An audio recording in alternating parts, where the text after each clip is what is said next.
5 August থেকেই ছাত্র নেতৃত্বের বিরুদ্ধে ষড়যন্ত্র শুরু হয়েছে বলে মন্তব্য করেছেন জাতীয় নাগরিক পার্টির এনসিপির আহ্বায়ক নাহিদ ইসলাম।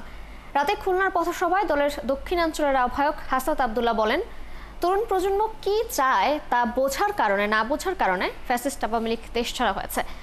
এনসিপি যে নতুন বন্দোবস্তের কথা বলছে তা বাস্তবায়ন না হওয়া পর্যন্ত রাজপথে না ছাড়ার কথা জানালেন দলের সদস্য সচিব আক্তার হোসেন।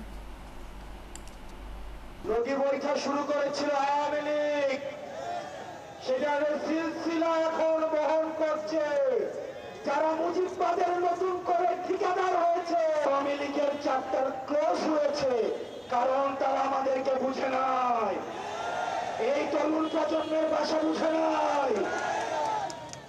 জনাব তারেক রহমানকে বলবো, যদি আপনি 80 বছর মানুষের দৃষ্টিতে বাংলাদেশকে দেখেন তাহলে আপনি ভুল করছেন।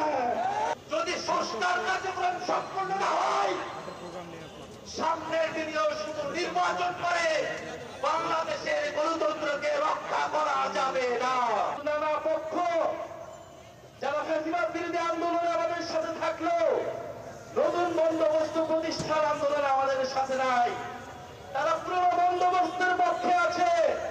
পুরনো বন্দোবস্ত টিকিয়ে রাখার জন্য তারা সবকিছুই করে যাচ্ছে। আপনারা যতই চেষ্টা করুন, যতই ষড়যন্ত্র